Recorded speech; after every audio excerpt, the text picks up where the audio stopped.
जोहार गे सगुंदराम और mitten video अगु कते सेटर हुई कना तबे तेहेन दो आबो बारिपदा सुनामुही बर्नी घाट और आबो नोआ भीमकुंड इदी कते पन कथाया तो आबो नेलाबन प्रथम बन गलमारावा बारिपदा सुनामुही बर्नी घाट इदी कते तो ओंडे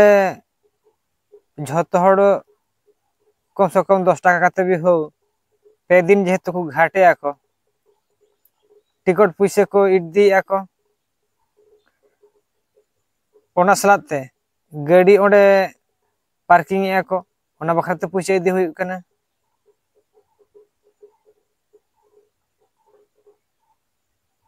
ओना जुदी कम से कम हिसाब बन से एडरे पुइसे के जमा कना जमा दो मेखान ओंडे हुनो नोका हुई लेखान भगी हुई को जे ओना पुइसे को तिना सामटा कना और सरकार पास्टा ते किछि गड़ो सहट कोय काते ओना सलाते आबो किछि नोका सोशल मीडिया काते जे नोडे मिटांग नोका फील्ड बेना कि नोआ मिटि नोडे आबो नोआ लक्तिया जिनिस नोडे बन बेना बन किछि किछि गड़ो सहट को एबो ताबन पे ओंका जुदी खबर को पासना काते जुदी हुना ओंडे आबो फील्ड टाबे हो कि बिटि जे हड़ को एने सेरेन ते हुएन दोकान मोकान हुएन आर बांग नोका यात्री को चला काते नुकु जहाना बदल जिनिस को इदी आको उनको को आसान को हुई को जे लगन धारा जो मिट सेल को ताहे को आको ओंकान माने फील्ड के बा हुई कना और ओंकाना जगह के बचो ने ओंडे कुचित चाबा कना इटे को बेना तको 12 को बजा चाबा का को मिट हड़ सेनो को उन ढेर हड़ को सेनो कना को ओंडे चला लगी तो माने को जांग बाहा तुपु लगी था को जुए कना को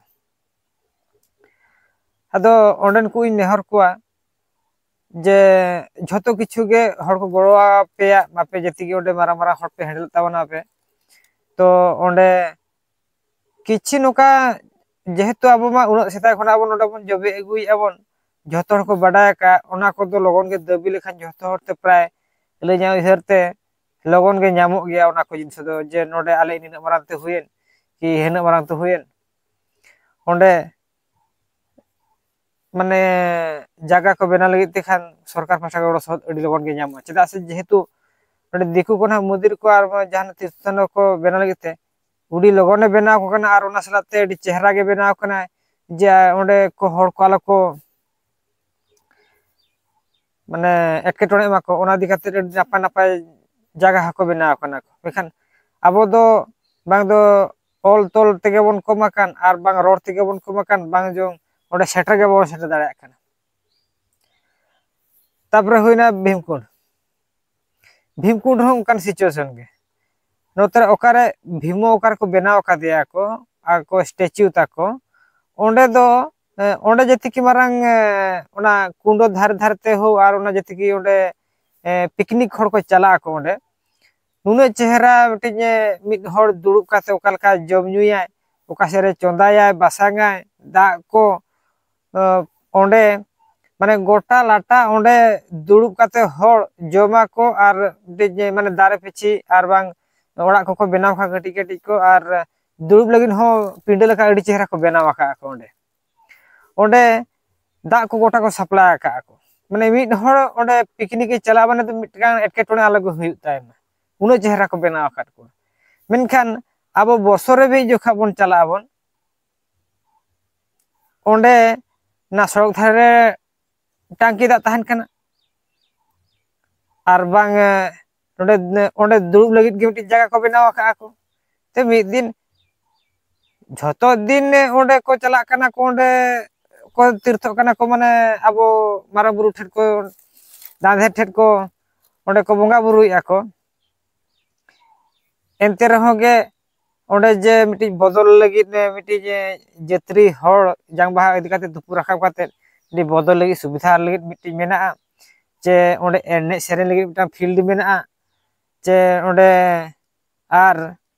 नुकु हड़ को चला काते दे दा टांकी हुएन कि दुड़ुब जरक ला जगह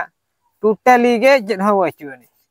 मेखान इने स्थान रेगे ओकारे आको छाती जाति को जगह तहन कना जे पिकनिक स्पॉट में को nyutum aka ako onde तो पूरा नीट एंड क्लीन पूरा साफा सुथरा बेना और दुड़ुब जीरो दा तेतांग मातांग सब किछि onde नुनो चेहरा को बेना आका मेखान आबो बसर में जखा बन चला कना onde दो अब जगह तो चेद हम बेना आकान कम से कम मिद दिन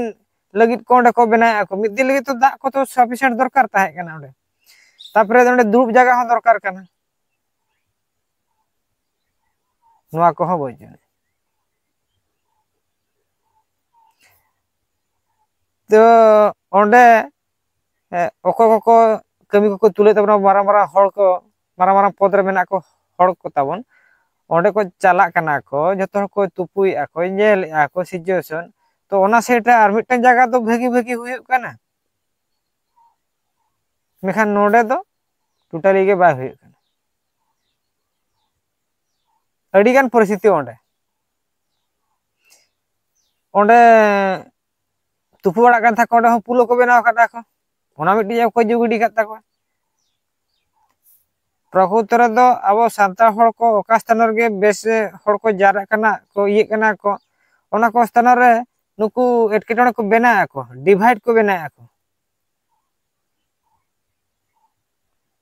ओना को टेका दराम लगी मारा हड़ को बेना को रहा जिसटा बाको कियारा कना